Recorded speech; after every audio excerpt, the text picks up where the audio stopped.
Welcome back to Tavian's World of Reptiles. I hope you are all doing well and taking care of yourselves. If this is your first time to my channel, please check out some of my other content. If you like what you see, hit that subscribe button, ding that bell, and get notified on future content that I put out.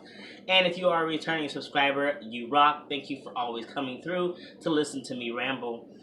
Now, guys, today I want to talk about just kind of the different lights that we as snake keepers are kept under and why. More specifically, just that we're looked at as kind of being, we have to be some degree of weird in some way, right, to actually handle these animals that more people are afraid of than anything else. But also, I think that we're often put in a viewed in a bit of a dark light, and I feel like we are put in this dark light um, based off of what it is that we feed our animals. These animals are not like you and me. We can choose to be, vegan or vegetarian, whatever, and that's our choice. We are conscious enough to be able to make that decision.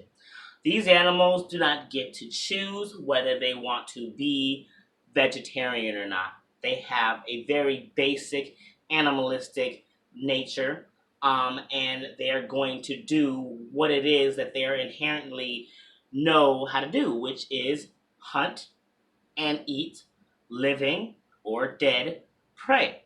That is what they do. Other living or dead animals, should I say. That is what these guys do. There's no changing that. But I think too many people are quick to look at things like, oh, a little cute mouse, a little cute rat, and you feed that to that animal. How cruel, how evil. You're a monster. How could you not feel anything about that? It's it's different. I can't speak for every keeper. I can't say that every keeper does or does not feel things when it comes to feeding uh, their prey to their snakes. Particularly, it's different when it comes to whether they're feeding live or dead or pre or frozen. I personally feed frozen thawed. I have fed live before.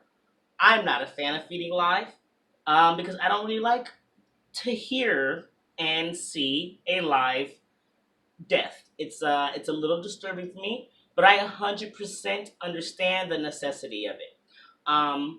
Especially for some snakes that just can't or will not take a frozen, thawed, or pre-killed feeder.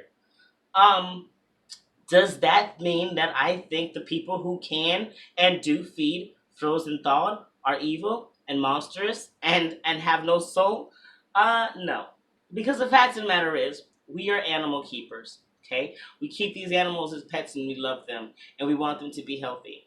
And so what we do is we feed them what it is that they would naturally eat, which is live or frozen thawed or pre-killed other animals, rodents, whether that be rats or mice or whatever it is that people are feeding their animals, rabbits even. This is just what comes with being a keeper of these types of animals. There's no bad about doing this, We are doing what animal lovers would expect us to do, which is taking care of our animals and making sure that they're healthy. Now, if we were to try to take away that naturalistic need for other rodents to eat and try to make them vegetarians, the chances are in a few months' time they'd be extremely emaciated and sickly looking animals. And then those same people would look at us as continued looking at us as monsters because now we have sickly animals and we're not taking care of our animals. It's really a never ending battle, really, as a reptile keeper. We're always going to be looked at in some sort of light that's not the most positive. And that's just because there are certain people out there who just hold so many judgments without truly understanding the situations. And sometimes they can't understand the situation, they just choose to hold the judgment anyway. But the fact of the matter is, we're good people, and we're people that fall under all sorts of categories. And there are many of us who would probably not get along on a normal day because we're so different in personalities. So to dump us all up in one slump sum is kind of ignorant, really. People often think that there's only one certain type of person that's keeping reptiles, But if you go to a reptile expo, you see all sorts of different people. You see people in suits. You see people in workout gear. You see moms. You see kids.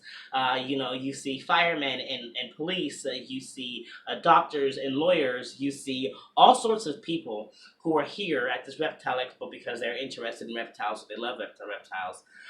And so we can't all be lump summed, and we can't all be this crazy, weird, psycho, like animal killing monster who likes to feed poor, cute little animals off to these big other animals. Like, it's just not the case, you know. And it sucks that we have to feed some really cute animals sometimes, especially those live feeders. It can get you really hard.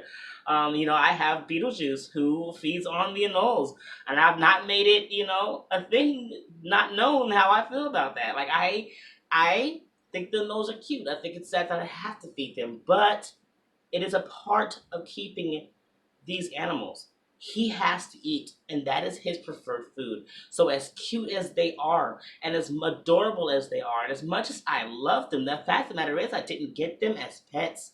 I got them as food, and they're going to become food.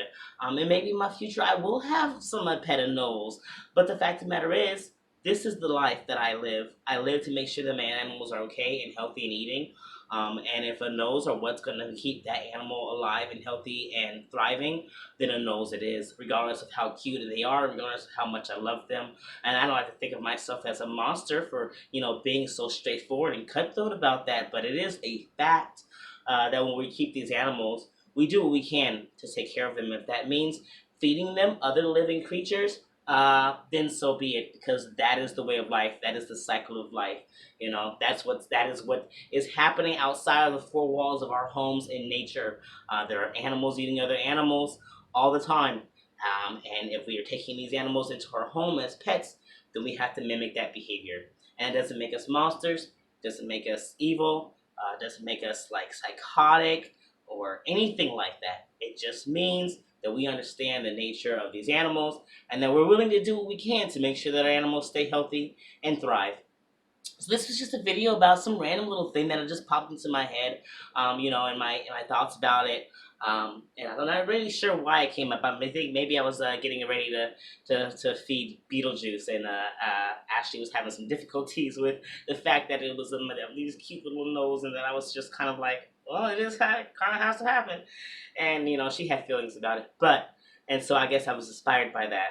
And no hard feelings there. It's just I definitely think it's important for people to just kind of remember that this is life. This is a part of keeping these animals. And if you're not on board with the idea of feeding other animals to another animal, then definitely not the hobby for you. Definitely not the pet for you. So I'm gonna stop rambling now, because it's definitely what I'm shifting into, and this is not one of my random ramble vlogs. So you all take care. Love yourselves, love your loved ones, love your reptiles, and you guys keep spreading those herbs.